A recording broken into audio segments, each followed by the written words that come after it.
ख्रिस्तात सर्वांना सलाम. आपण प्रार्थना करून आजच्या ह्या बुधवारच्या सभेला सुरुवात करूया.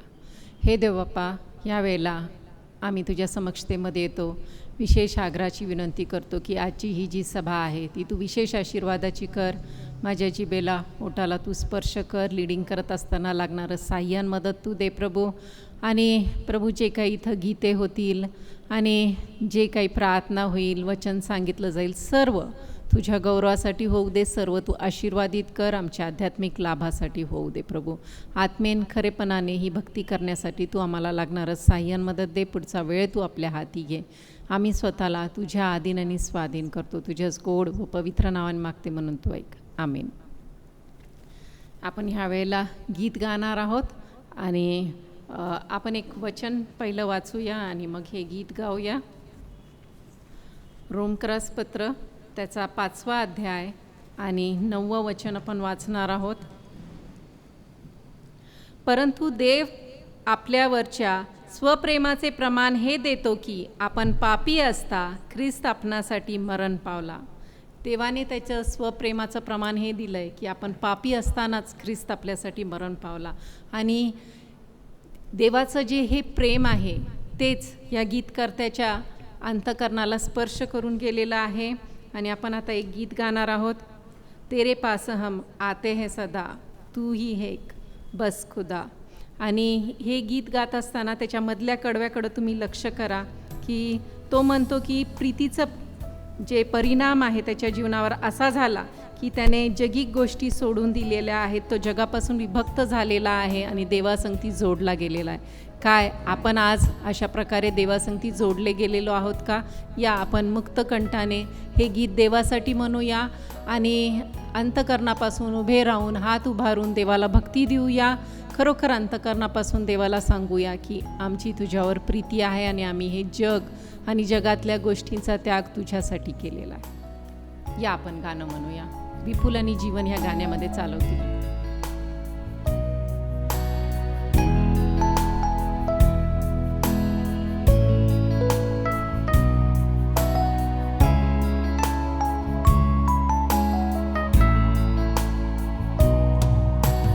तेरे पास हम आते हैं सदा, तू ही एक बस है खुदा. सारी महिमा और उपासना तुझको ही मिले सर्वदा. तेरे पास हम आते हैं सदा, तू ही एक बस है खुदा. सारी महिमा और उपासना तुझको ही मिले सर्वदा. मेरे खुदा, मेरे खुदा,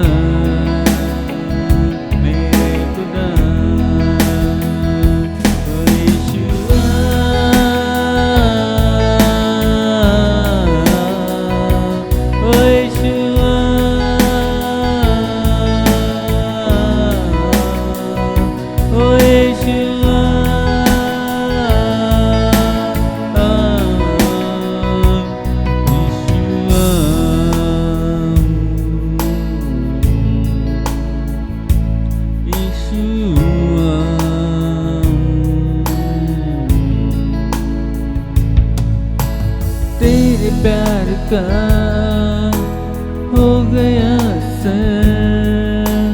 चल रहा हूँ मैं तेरी राहों पर, तेरे प्यार पे हो गया फिदा.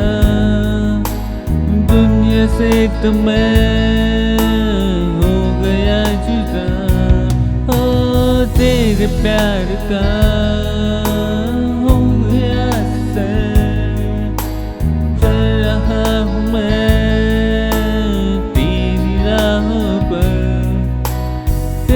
प्यार पे हो गया फिदा. दुनिया से तो मैं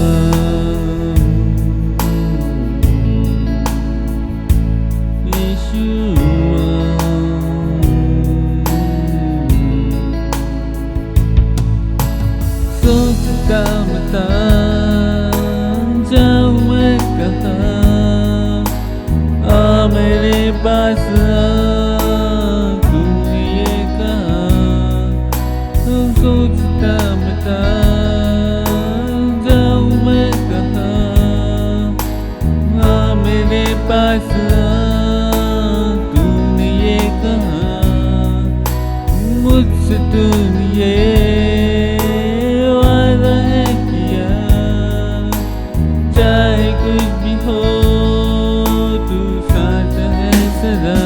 मेरे खुदा, मेरे खुदा, मेरे खुदा, तो यीशुआ,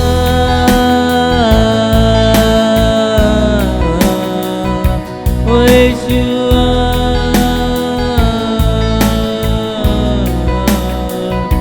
ओ यीशुआ,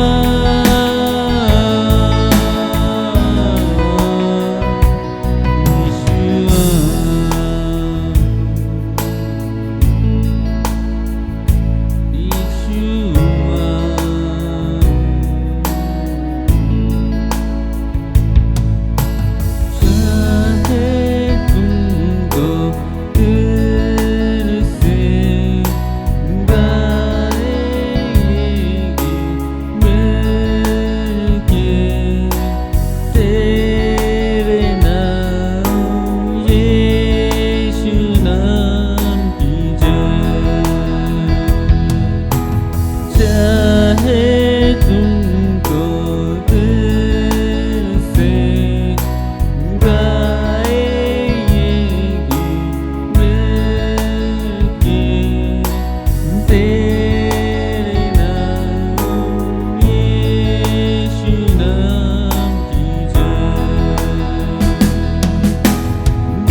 करूया.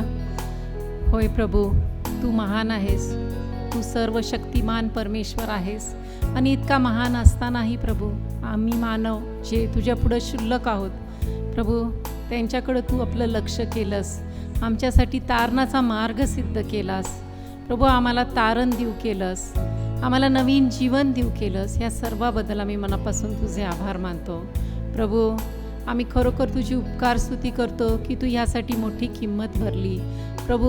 तू तुझ्या स्वप्रेमाचं प्रमाण हे दिलं की तू स्वतःचा प्राण दिलेला आहेस आम्हाला तारण देण्यासाठी. याबद्दल आम्ही मनापासून तुझे आभार आणि आभार मानतो. तुझी स्तुती करतो, तुझे स्तवन करतो, तुझी आराधना करतो, तुझी उपासना करतो, तुला भक्ती सादर करतो, तुला मान महिमा गौरव अर्पित करतो प्रभू. तुझा जय जयकार करतो प्रभू. जी कालपाशी आम्ही स्तुती करत आहोत ती तू कबूल करून घे प्रभू. प्रभू यावेळेला आम्ही प्रार्थना करतो जे सर्व ऐकणारे त्यांच्यापैकी जे आजारी आहेत त्यांच्यासाठी प्रभू, त्यांना तू स्पर्श कर आणि बरं कर प्रभू. जे वयस्कर आहेत त्यांचाही तू सांभाळ कर, त्यांना या वयामध्ये लागणारी शक्ती दे, सामर्थ्य दे, त्यांना तू चालव प्रभू. प्रभू जे वर्गणी घेण्यात आलेली आहे ती तू आशीर्वादित कर आणि तुझ्या गौरवासाठी त्याचा उपयोग केला जाईल असं तू होऊ दे प्रभू. यावेळेला जे वचन सांगण्यात येणार आहे ते तू आशीर्वादित कर. माझ्या जिभेला ओठाला तू स्पर्श कर, मला तुझ्या पवित्र आत्म्याने भर. होऊ दे की माझ्या मुखातून येणारा प्रत्येक शब्द फक्त तुझ्या आणि तुझ्याच इच्छेप्रमाणे असेल. जे तुला वाटतं मी सांगावं ते सांगण्यासाठी तू माझं साह्य मदत कर प्रभू. आम्ही तुझं वचन ग्रहण करावं, त्याप्रमाणे चालावं, वागावं, बोलावं. म्हणून आमच्यातील प्रत्येकाचं तू साह्य मदत कर प्रभू. जे सर्व लोक ऐकत आहेत प्रभू त्यांना आध्यात्मिक आशीर्वादाने तृप्त कर. विशेष करून प्रभू आम्हाला ऐकणारे कान दे, आम्हाला तुझ्या वचनामध्ये रम्मान कर. तू आमच्या संगती बोल प्रभू. या वेळेला पुढचा वेळ आम्ही तुझ्या हाती देतो, तुझ्याच गोड व पवित्र नावाने मागते म्हणून तू ऐक. आमेन. आज आपण अब्राहमाच्या जीवनातून काही शिकणार आहोत आणि माझ्या संदेशाचं टायटल आहे मित्र आणि मध्यस्थी. तर हे वचन पाहत असताना आपण उत्पत्ती त्याचा 18वा अध्याय 17वं वचन पहिलं पाहणार आहोत. उत्पत्ती त्याचा 18वा अध्याय आणि 17वं वचन. परमेश्वर म्हणाला, मी जे करणार ते अब्राहमास पासून लपवू काय? आपण कोणापासून काहीच लपवत नाही. निश्चित जे आपले फ्रेंड्स आहेत, मित्र मैत्रिणी आहेत, त्यांच्यापासून आपण काहीच लपवत नाही. विशेष म्हणजे जे जवळचे आहेत, जे आपले अगदी निकटीचे असे मित्रमैत्रिणी आहेत, त्यांच्या संगती आपण सर्व काही शेअर करतो, त्यांच्यापासून काहीच लपवत नाही. आणि हे जे परमेश्वराचं वाक्य आहे की मी जे करणार ते अब्राहमापासून लपवू काय, म्हणजेच परमेश्वर अब्राहमाला आपला मित्र समजत होता. हे मी कशावरून म्हणते त्याच्यासाठी आणखीन एक आपल्याला बायबलमध्ये वचन आढळतं की ज्याच्यात स्वतः देवच म्हणत आहे की अब्राहम त्याचा मित्र आहे. आपण यशया त्याचा 41 अध्याय आणि 8वं वचन पाहणार आहोत. यशया त्याचा 41 अध्याय आणि 8वं वचन आपण काढूया आणि ते वाचूया. माझ्या सेवका इस्रायला, माझ्या निवडलेल्या याकोबा, माझा मित्र अब्राहम याच्या संताना. काय म्हणत आहे इथं देव अब्राहमासाठी? माझा मित्र अब्राहम. स्वतः देव हे म्हणत आहे की अब्राहम माझा मित्र आहे ना. आणि देव असं का म्हणत आहे ह्याच्याबद्दल आपण थोडंसं पाहूया की देव अब्राहमाला आपला मित्र का म्हणतो. आणि कदाचित आपल्याला असं वाटेल की अब्राहमाने किती मोठी कृती केली, स्वतःच्या मुलाचं अर्पण दिलं आणि म्हणून कदाचित देव त्याला मित्र म्हणतो. पण तसं नाही. आपण जर रोमकरास पत्र त्याचा 4था अध्याय आणि 9 आणि 10 वचन वाचलं तर त्याच्यात ही गोष्ट क्लिअर होईल. रोमकरास पत्र त्याचा 4था अध्याय आणि 9 आणि 10. विश्वास हा अब्राहमाकडे नीतिमत्व असा गणला होता असे आपण म्हणतो. तो कसा गणला गेला? तो सुंती असताना किंवा बेसुंती असताना, सुंती असताना नव्हे तर बेसुंती असताना त्याला नीतिमान गणण्यात आले. कशावरून? विश्वासावरून. पण कधी गणण्यात आले नीतिमान? जेव्हा तो बेसुंती होता. म्हणजेच जेव्हा तो बेसुंती होता त्यानंतर त्याने सुंता केली, आणि जेव्हा सुंता केली तेव्हा इसाक 8 दिवसाचा होता, आणि त्यानंतर जेव्हा तो तरुण झाला तेव्हा त्याने त्याचं अर्पण करण्यासाठी त्याला नेलं. आणि त्या वृत्तांतात आपण वाचतो की जे लाकडं होते ते त्या मुलावरच्या पाठीवर दिले होते, म्हणजे इसाकाच्या पाठीवर दिले होते. ह्याचाच अर्थ तो तरुण होता, तो लहानसा मुलगा नव्हता. कधी कधी आपल्या इमॅजिनेशनमध्ये असं असतं की इसाक खूप लहान होता, पण तसं नाही. आणि हे आपण लक्षात घेऊया की ही कृती तर खूप नंतर झालेली आहे, सुंता झाल्यानंतर. पण इथं तर आपल्याला सांगितलं आहे की त्याला कधी नीतिमान गणण्यात आले? जेव्हा तो बेसुंती होता. मग कशावरून त्याला नीतिमान गणण्यात आले ते आपण पाहूया. तर त्याच्यासाठी आपण रोमकरास पत्र त्याचा 4 अध्याय 18 ते 25 हे वचन वाचणार आहोत. रोमकरास पत्र त्याचा 4 अध्याय 18 ते 25 आपण काढूया आणि वाचूया. त्याने आशेचा संभव नसताही आशेने विश्वास धरिला, यासाठी की तशी तुझी संतती होईल, असे जे वचन त्याप्रमाणे त्याने बहुत राष्ट्रांचा बाप व्हावे. आपले निर्जीव झालेले शरीर, तो सुमारे 100 वर्षाचा होता, व सारा हिच्या गर्भाशयाचे निर्जीवपण ही त्याच्या लक्षात होती. तथापि विश्वासाला दुर्बलता येऊ न देता त्याने देववचनाकडे पाहून अविश्वासामुळे आपली डळमळ होऊ दिली नाही, तर विश्वासाने प्रबळ होऊन त्याने देवाचे गौरव केले. इथं वचन स्पष्ट आहे की त्याचं शरीर निर्जीव झालं होतं. सारा ही पण लेकरं होण्याच्या पलीकडं गेलेली होती वयाने, आणि तरीही त्याने काय केलेलं आहे? आपला विश्वास दुर्बळ होऊ दिला नाही, डळमळीत होऊ दिला नाही, पण काय केलेलं आहे? तर विश्वासाने प्रबळ होऊन त्याने देवाचे गौरव केले. कशासाठी देवाचे गौरव केले? की देव त्याचं अभिवचन पूर्ण करणार आहे, यासाठी त्याने देवाचं गौरव केलेलं आपल्याला आढळतं. पुढं आपण वाचू 21 वचन. आपण दिलेले वचन पूर्ण करावयासही तो समर्थ आहे, असा त्याचा पूर्ण निश्चय होता. इथं असं लिहिलेलं नाही आहे की देव त्याचं वचन पूर्ण करण्यास समर्थ आहे असा त्याचा भरोसा होता किंवा असा त्याचा विश्वास होता. काय लिहिलेलं आहे? निश्चय होता. म्हणजे ठामपणे त्याला माहीत होतं की देव जे त्याने मला आज्ञा पिलेलं आहे किंवा जे अभिवचन दिलेलं आहे ते तो पूर्ण करणार. 22 वचन पाहू.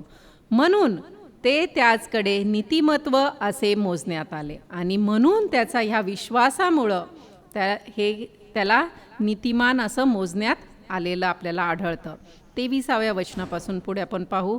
ते त्याचकडे मोजण्यात आले हे केवळ त्याचसाठी लिहिले असे नाही, तर ज्या आपल्या प्रभू येशूला आपल्या अपराधामुळे धरून देण्यात आले व आपण नीतिमान ठरावे म्हणून ज्याला पुन्हा उठवण्यात आले, त्याला मेलेल्यातून ज्याने उठवले, त्याचवर विश्वास ठेवणाऱ्या ज्या आपणाकडे ते मोजले जाईल त्यासाठीही लिहिले आहे. कुणासाठी हे सगळं लिहिलेलं आहे? इथं सांगितलंय की ते त्याचकडे मोजण्यात आले हे केवळ त्याचसाठी लिहिले असे नाही, तर कुणासाठी लिहिलेले? आपण जे येशू ख्रिस्ताच्या मरणावर विश्वास ठेवू आणि तो पुन्हा जिवंत झाला ह्याच्यावर विश्वास ठेवू, त्यांच्यासाठी हे लिहिण्यात आलेले आहे.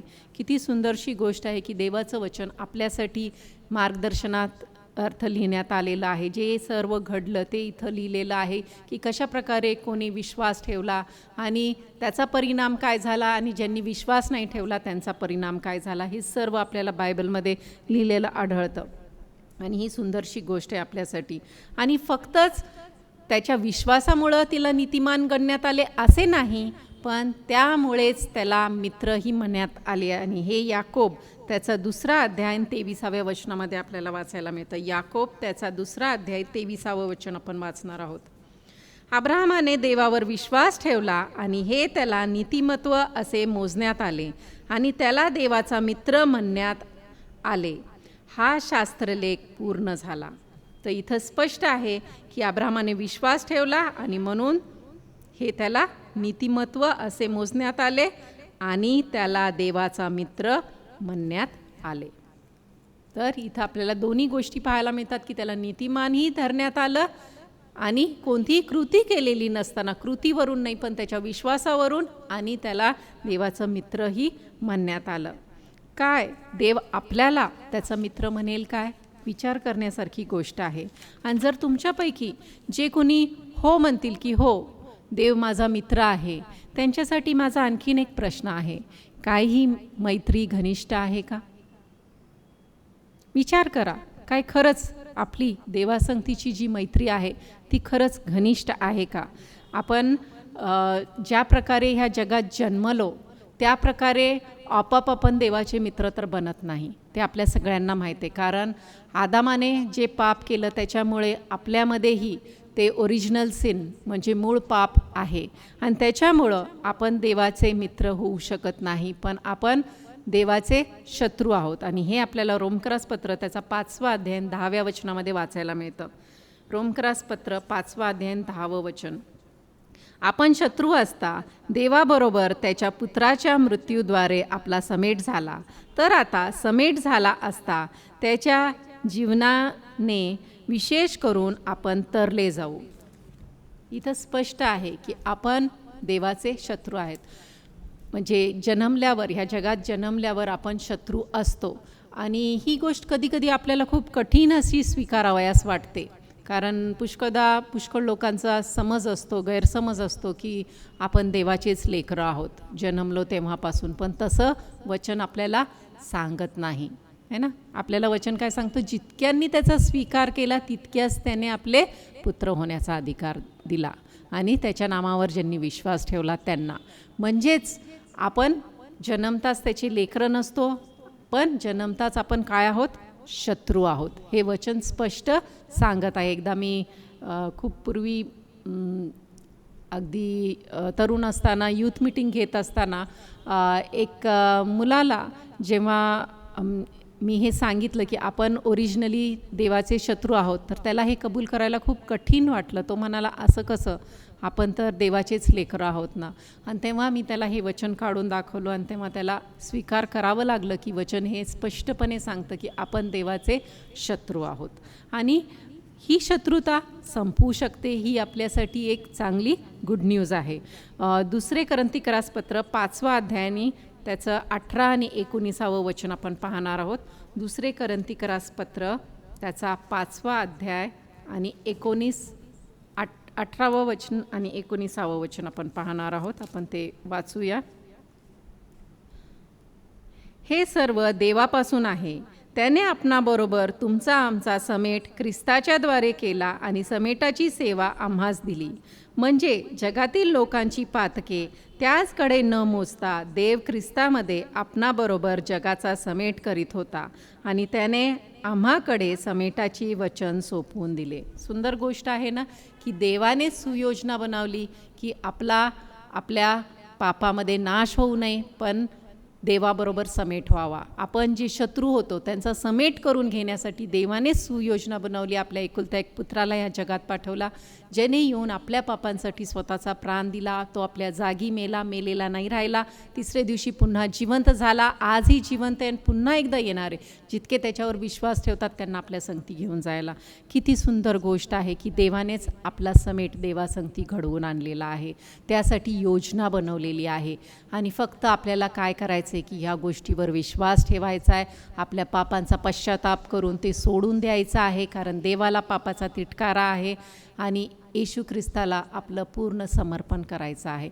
जेव्हा आपण अशा प्रकारे समर्पण करतो तेव्हाच आपण देवासंगती एक होतो. म्हणजे आपला समेट देवासंगती होतो, म्हणजेच आपली मित्रता देवासंगती होते आणि ही मैत्री करण्याची सुंदरशी संधी देवाने आपल्याला दिलेली आहे.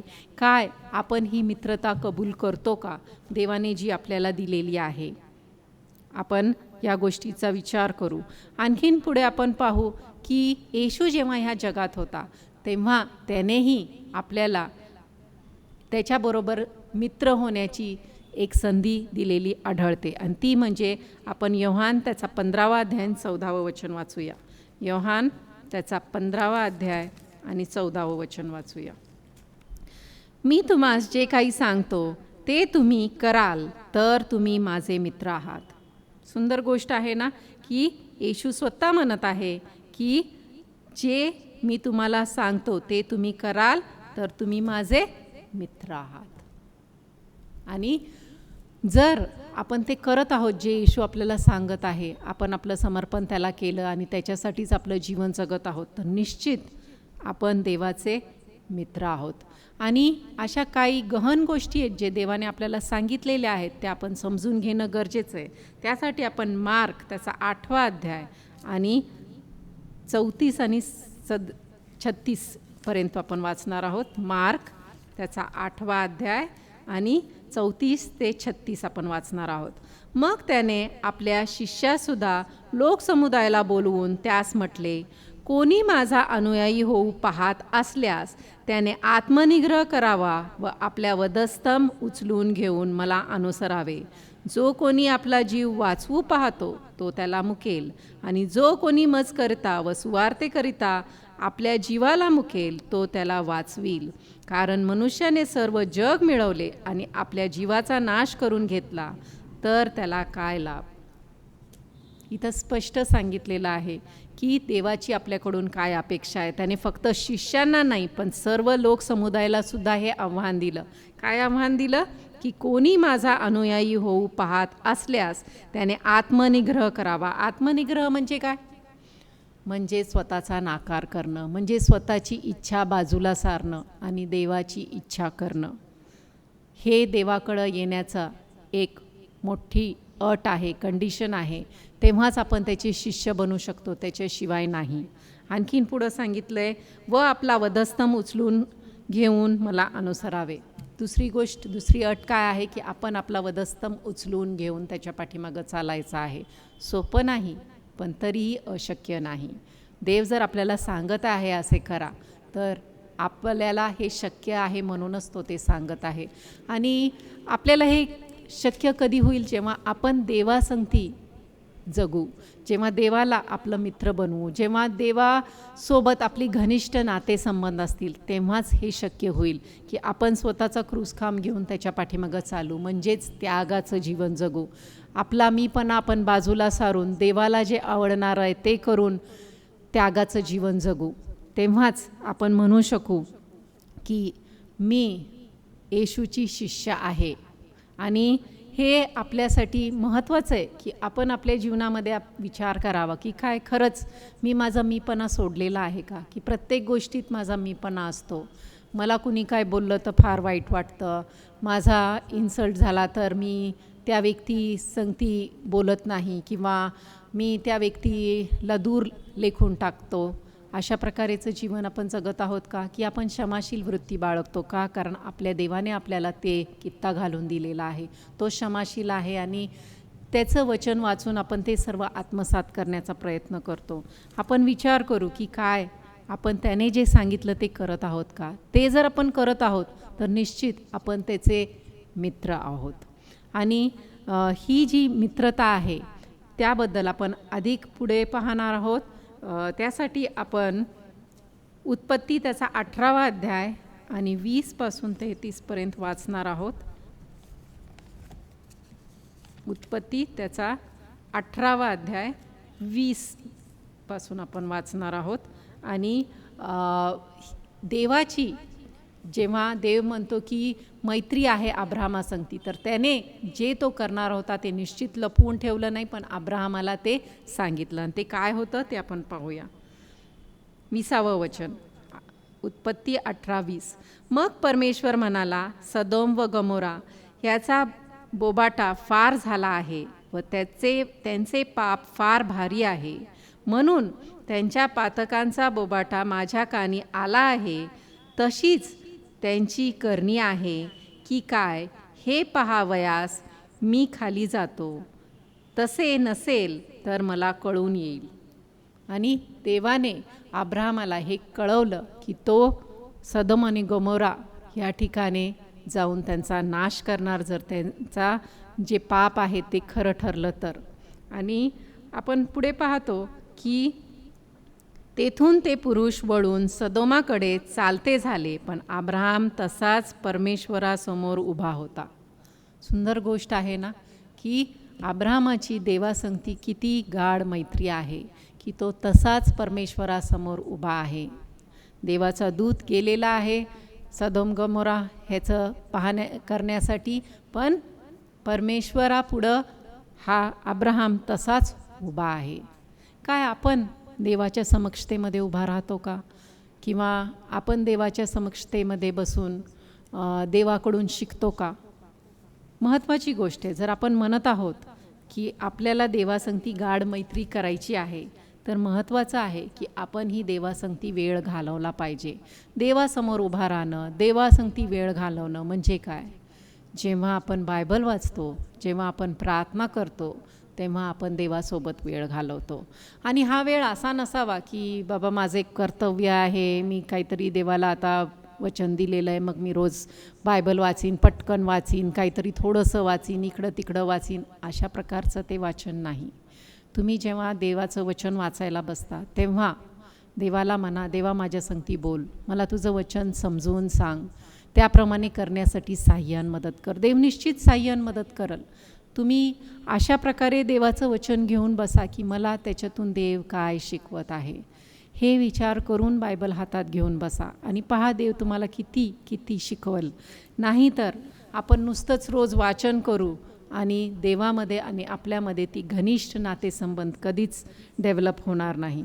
आणि म्हणून आपण आपल्या जीवनाचा विचार करू की काय अशा प्रकारची घनिष्ठ मित्रता माझी देवासंगती आहे का?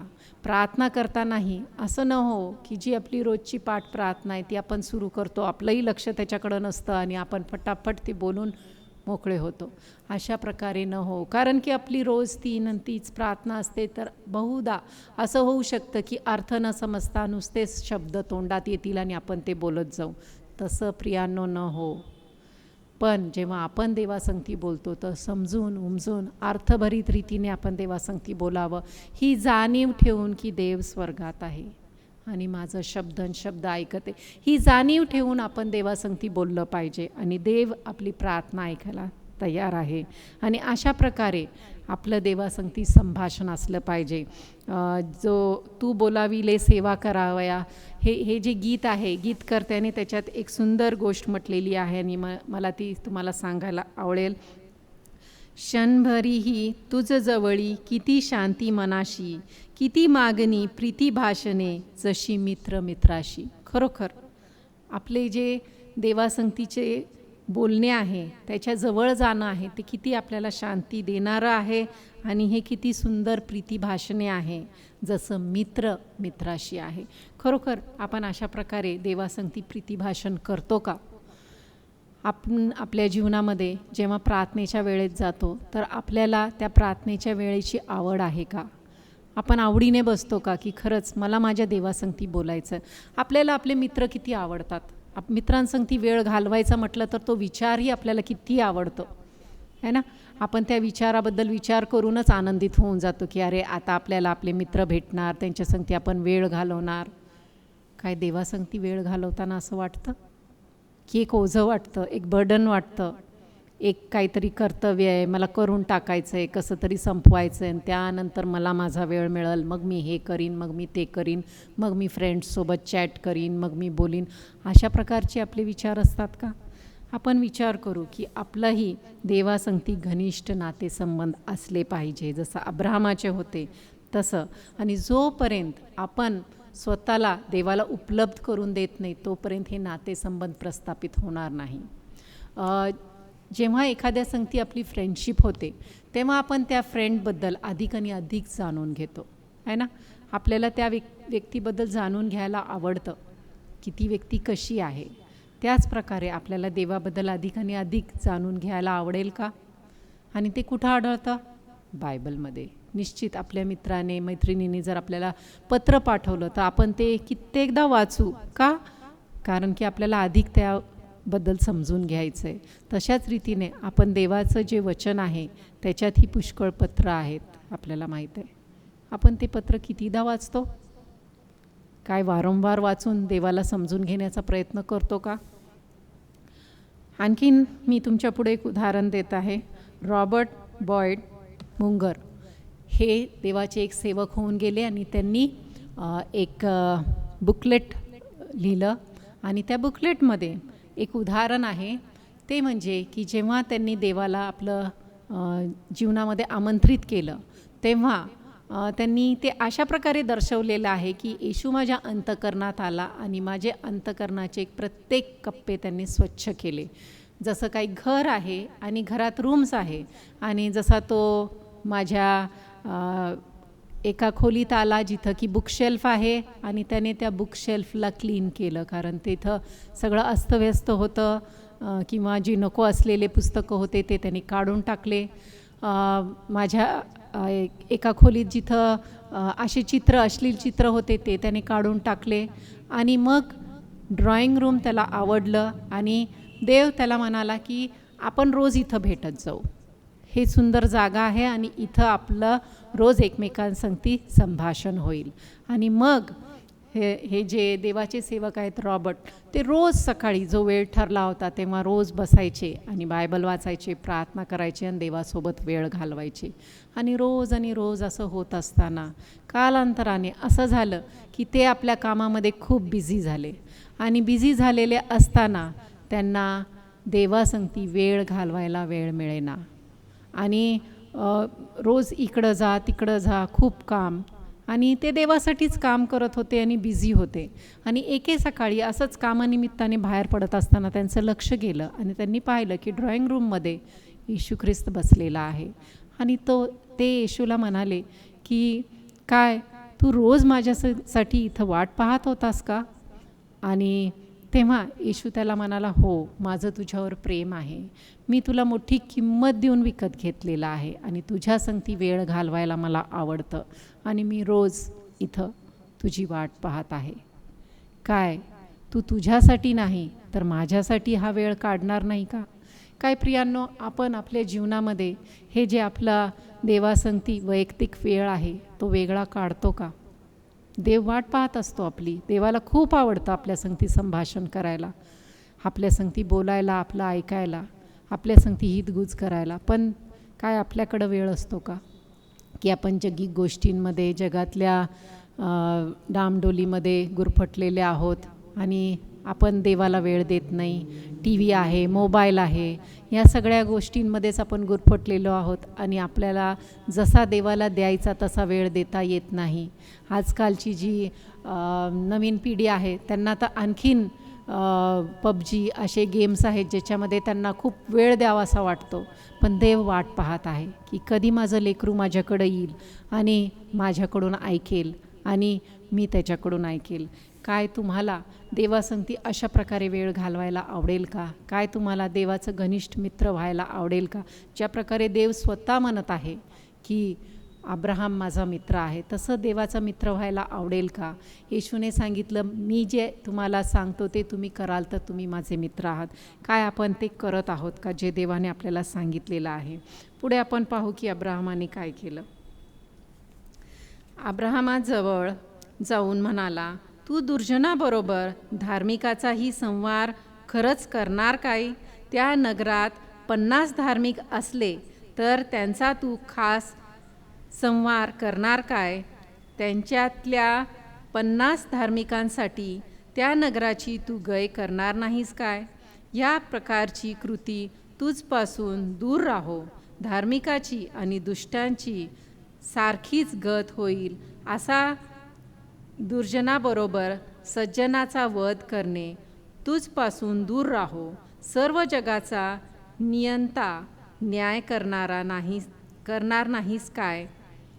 परमेश्वर म्हणाला, मला सदोम नगरात 50 धार्मिक आढळले तर त्यांच्या कारणाने मी त्या सगळ्या स्थळाची गय करीन. अब्राहम म्हणाला, पहा, मी केवळ धूळ व राख असून प्रभूशी बोलण्याचा हियाव करीत आहे.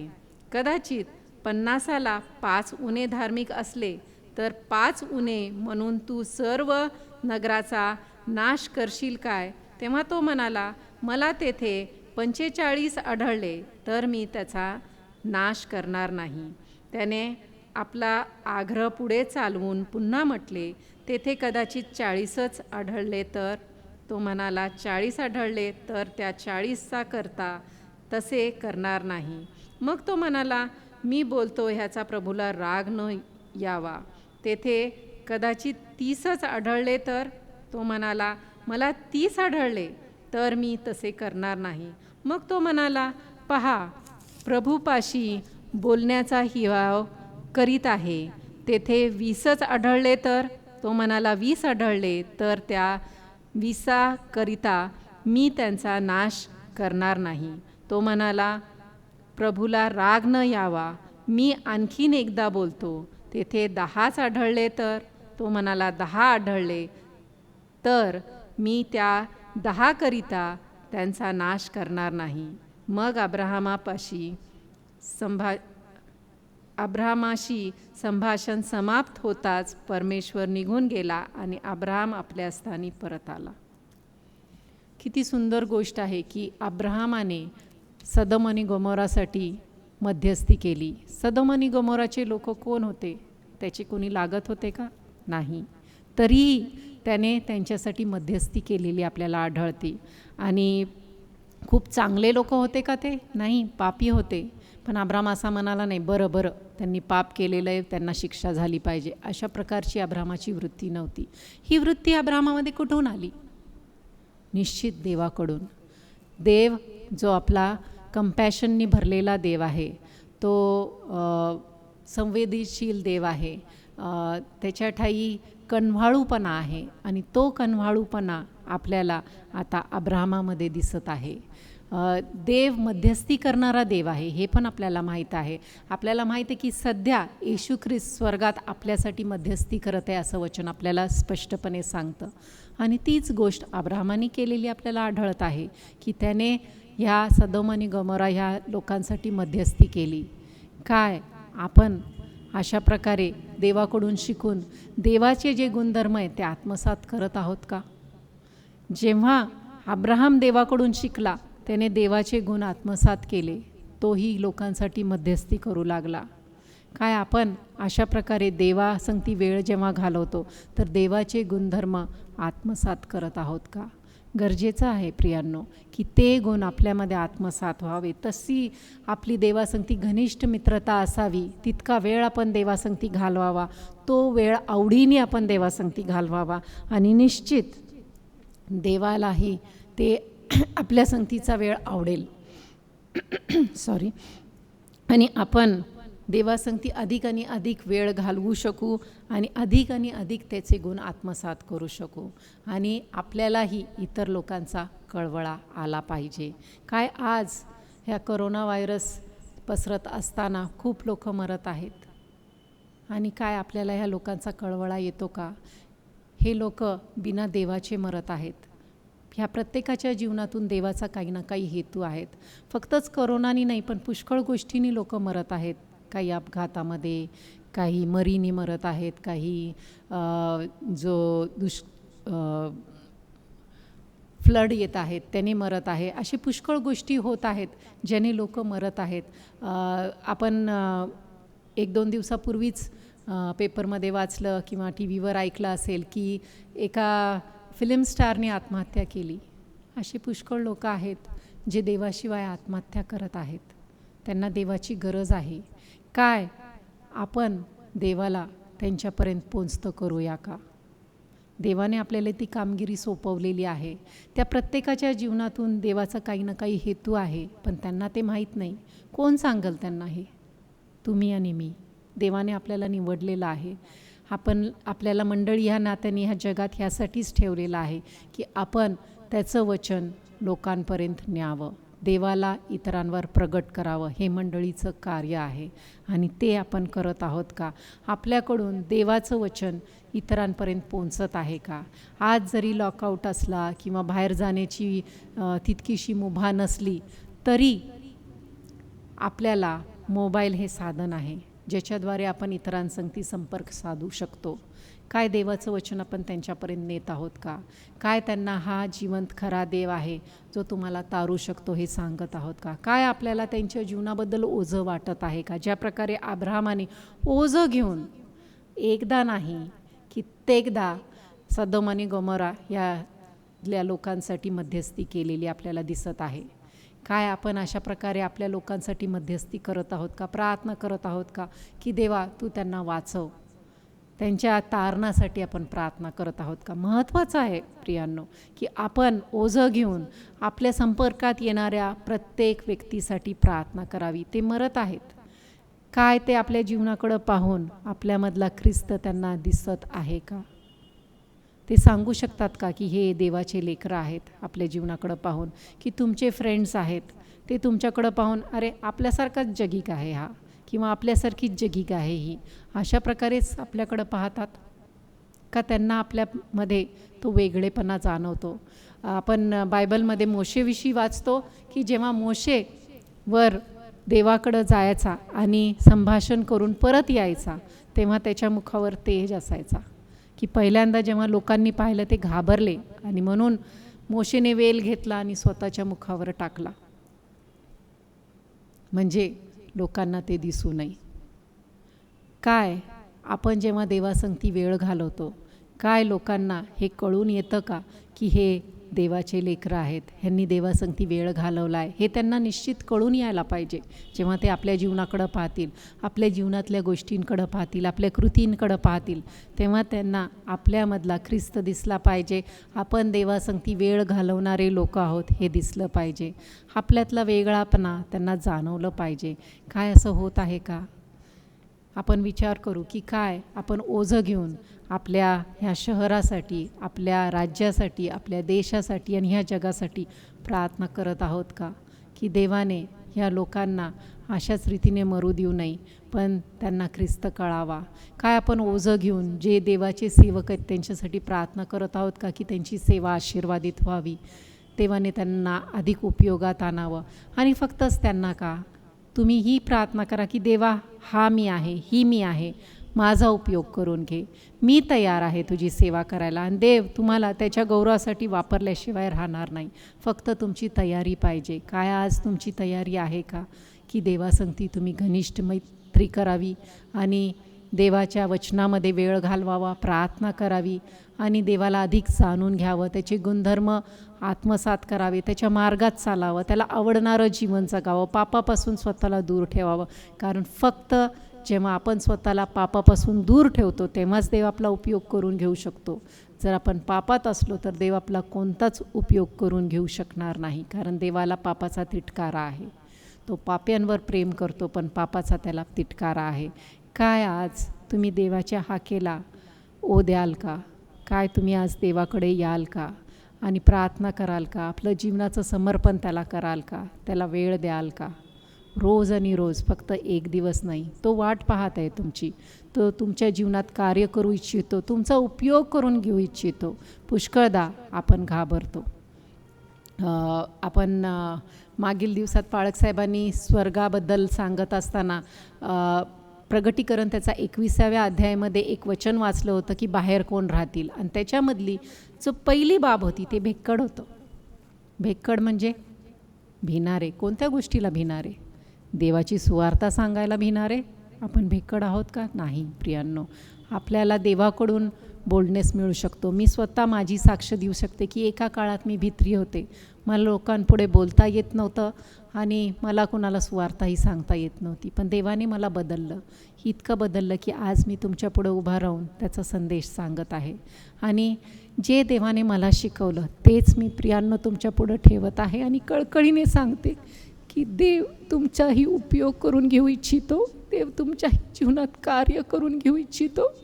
फक्त तुम्ही त्याच्यासाठी स्वतःला सादर करा. आपलं जीवन देवाच्या हाती द्या आणि प्रार्थना करा, वचन वाचा, देवामध्ये वाढा आणि देव तुमचा उपयोग निश्चित करून घेईल. आपण प्रार्थना करूया. हे देव बाबा, यावेळेला आम्ही तुझ्या समक्षतेमध्ये आहोत आणि आग्रहाची विनंती करते की हा जो संदेश लोकांपर्यंत केलेला आहे त्याचं कार्य त्यांच्या जीवनामध्ये होऊ दे प्रभू. त्यांनी आपल्या जीवनाबद्दल विचार करावा आणि तुला आपलं समर्पण करावं म्हणून प्रत्येकाचं साह्य मदत कर. आज जी घनिष्ठ मित्रताबद्दल आम्ही पाहिलं, मध्यस्थीबद्दल आम्ही पाहिलं, ती मित्रता, ती मध्यस्थी आमच्यामध्ये यावी म्हणून तू साह्य मदत कर प्रभू. आम्ही तुझ्या संगती आमचे घनिष्ठ नातेसंबंध करून घ्यावे म्हणून तू आमचं साह्य मदत कर. अधिक वेळ तुझ्या वचनामध्ये घालवण्यासाठी, अधिक वेळ प्रार्थनेमध्ये घालवण्यासाठी तू आमचं साह्य मदत कर. इतरांसाठी मध्यस्थी करण्यासाठी तू आमचं साह्य मदत कर. आणि प्रभू तू आमचा उपयोग अधिक आणि अधिक आपल्या राज्याच्या वाढीसाठी करून घे. ही मी आहे, हा मी आहे प्रभू. तू आमचा उपयोग करून घे प्रभू आणि आम्हाला तुझ्या गौरवासाठी वापर प्रभू. प्रभू ह्या जगामध्ये तुझी सेवा उच्च आहे आणि आम्हाला ती करायची आहे. आमच्यातील प्रत्येकाचा उपयोग तू तुझ्या गौरवासाठी करून घे प्रभू. जे प्रत्येकजण पाहणारे आहेत त्यांना ह्या वचनाद्वारे तू आशीर्वादित कर. तू त्यांच्या संगती बोल प्रभू आणि त्यांनी तुझ्याकडं आपलं लक्ष केंद्रित करावं म्हणून तू त्यांचं साह्य मदत कर प्रभू. जगिक गोष्टींपासून प्रत्येकाला तू दूर कर प्रभू. आज गीतामध्ये गायल्याप्रमाणे प्रभू आम्ही स्वतःला या जगापासून विभक्त करावं आणि तुला जोडून घ्यावं म्हणून तू आमचं साह्य मदत कर प्रभू. तू जी आमच्यावर प्रीती केलेली आहे त्याला आम्ही प्रतिसाद द्यावा म्हणून तू आमच्यातील प्रत्येकाचं साह्य मदत कर. आम्ही स्वतःला तुझ्या आधीन स्वाधीन करतो. तुझ्या गोड व पवित्र नावाने मागते म्हणून तू ऐक. आमीन.